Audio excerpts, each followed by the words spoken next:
আসসালামু আলাইকুম। বার্তা নির্যাসে সবাইকে স্বাগতম। সংস্কারের সবচেয়ে বড় অন্তরায় আমলাতন্ত্র। তারা যতটুকু চায় সংস্কার ততটুকুই হবে, বলেছেন টিআইবির নির্বাহী পরিচালক ইফতেখারুজ্জামান।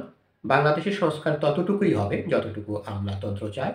মঙ্গলবার ৯ ডিসেম্বর আন্তর্জাতিক দুর্নীতি বিরোধী দিবস ২০২৫ উপলক্ষে কর্তৃত্ববাদ পতন পরবর্তী বাংলাদেশের গণমাধ্যমের পরিস্থিতি শীর্ষক আলোচনা অনুষ্ঠানে তিনি এসব কথা বলেন। ইফতেখারুজ্জামান বলেন, আমলাতন্ত্র হচ্ছে বাংলাদেশের সংস্কারের সবচেয়ে বড় অন্তরায়। জনপ্রশাসনে সংস্কারের শতাধিক প্রস্তাবনা এসেছে। এর মধ্যে মাত্র ১৮টি প্রস্তাবনাকে গুরুত্ব দেওয়া হয়েছে, যার প্রথমেই আনা হয়েছে টয়লেট পরিষ্কার।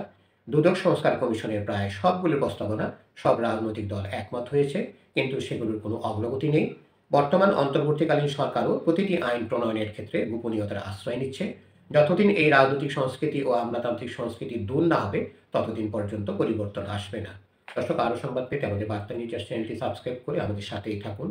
গণমাধ্যম সংস্কার নিয়ে তিনি বলেন, যতদিন না পর্যন্ত সরকার গণমাধ্যমের সুরক্ষা দিতে পারবে, ততদিন পর্যন্ত গণমাধ্যমে পরিবর্তন আসবে না। গণমাধ্যম কমিশনের প্রতিবেদন ধুলা সংগ্রহ শুরু হয়ে গেছে।